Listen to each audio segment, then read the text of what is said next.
everybody, my name's Tristan. I'm here with Muse Paint Bar to teach you how to paint Blue Sunset. Feel free to follow along or customize this painting however you'd like. All the supplies you need are linked in the description below. So sit back, relax, and grab some liquid inspiration as I take you step by step through Blue Sunset.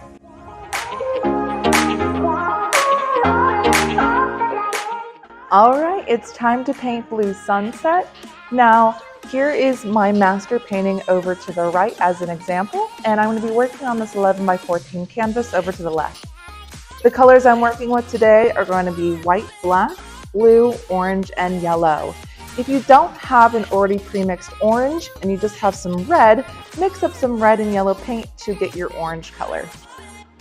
I have some water for my brushes, some paper towels, and also some mixing plates. We are going to do our background first, starting with a large flat brush. We're going to be mixing up our first color, which is going to be a half a scoop of white and a scoop of yellow, and mixing those up. With this color, we're going to use the blade of our brush, which is just the tip edge of our brush, to draw our horizon line. Now, this is going to be above center, so I would eyeball the center of your canvas and then go up about 1 to 2 inches. From there, use the tip of your brush to draw a line across.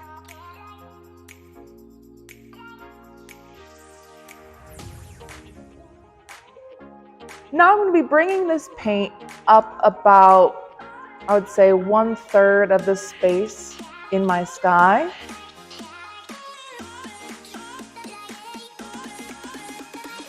Bringing it up about this much, and you want to paint it in fairly quickly, and feel free to hit those edges as well, because we're going to be doing a lot of blending on top of this yellow. We don't want it to dry. Acrylic paint dries very, very fast. So I got my yellow paint in. I'm going to give my brush a quick rinse,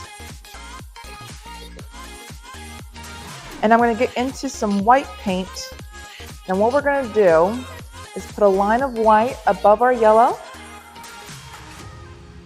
and doing kind of crisscross patterns, I'm going to blend my yellow paint into my white. We want it to be very choppy. We want it to have some texture.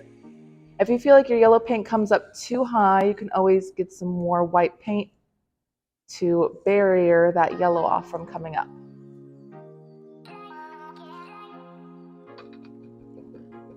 Now also, while this yellow paint is still wet, I'm going to switch over to a smaller flat brush, like this round filbert brush, and use some straight orange paint over here on the left side. I'm just going to start working some of this in. As I work over to my right side, I should start to get some lighter oranges happening.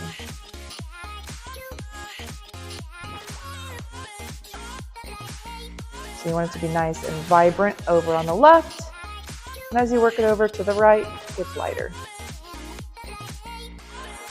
Feel free to even add a couple of little orange clouds, doing a little swirls here and there.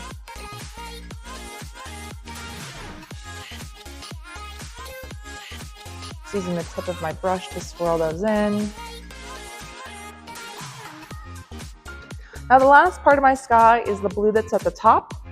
I'm going to be mixing up a scoop of white and a half a scoop of blue with a clean, smaller flat brush. From there, these lines are going to be swept down and to the right. Now, start off with them being very, very short, because we don't want that blue to touch our yellow paint.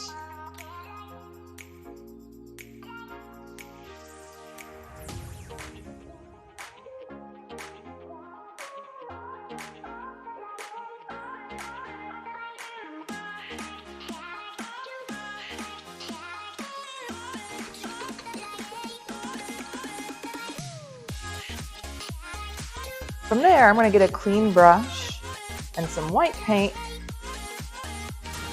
and ever so slightly going to be blending some of the white paint up into the blue.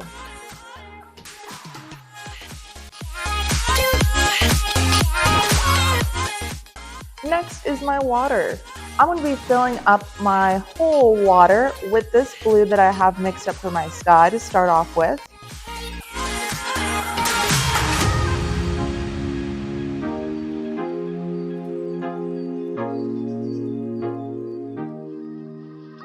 From there, I'm going to be using some straight dark blue paint to put a couple of streaks throughout this painting.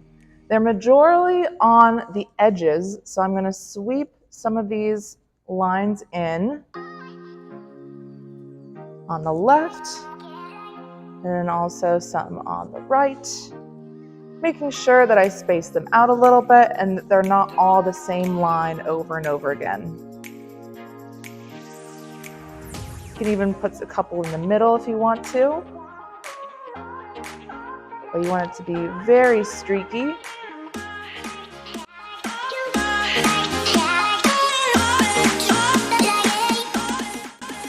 Now you can also add some white streaks in the center. So clean brush, grab a little bit of white, a couple of white streaks down the center where it might be a little bit lighter and the light might be hitting it more.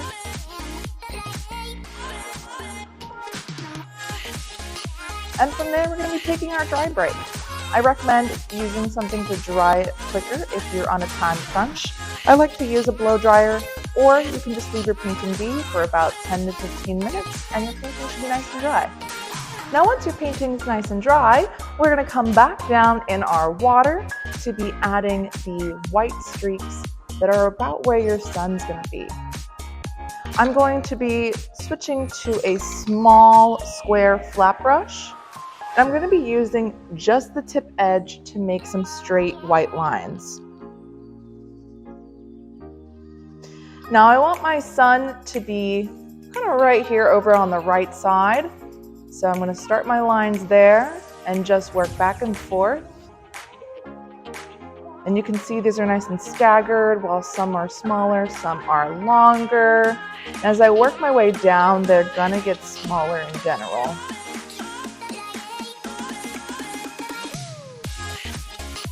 Next up is my sun. You can do straight white, or for me, I'm going to add a tiny bit of yellow into my white paint just to make it ever so slightly tinted, almost like a banana cream color.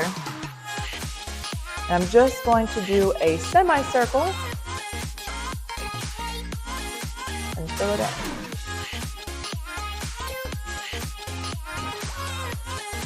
From that point, we are fully done with color. We're going to be using just straight black paint for the entire rest of our painting. First step for our foreground, we're going to be figuring out where our land masses are.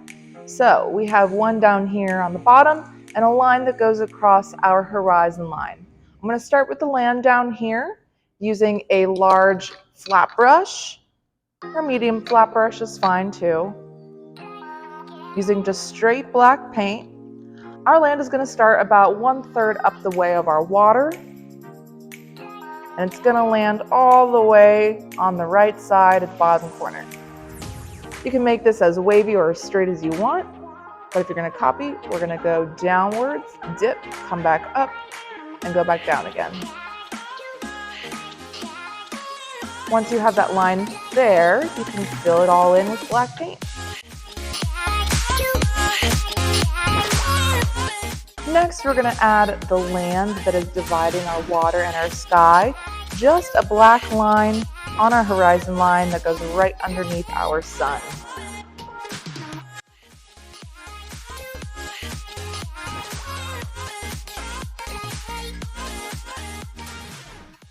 Last step here is our grass and cattails that we have going on. We'll start with our cattails. We have about 5 to 6 cattails here, starting off with just the main stem. I have one that comes all the way up here in my sky, goes down to the ground. Still using that thin pointy brush that I used for the line in the back of my water.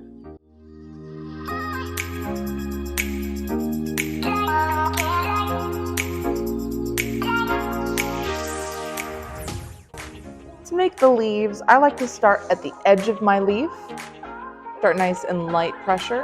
And as I move towards my stem, I'm going to add pressure to my brush and then bring it onto the stem. Or you can simply draw them out, almost like a little teardrop shape.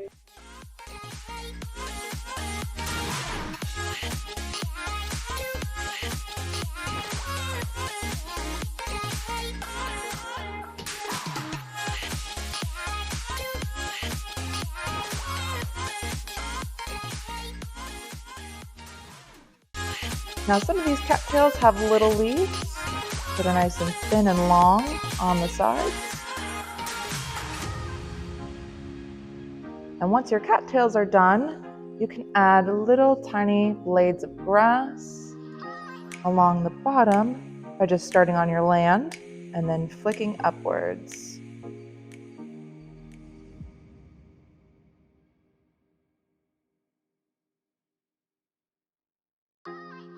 Now that was the last step to your painting, but can you guess the last step that you all have to do once you are done? That's right, you have to sign your painting. Most people sign it in the bottom right-hand corner, but you're more than welcome to sign your painting wherever you wish.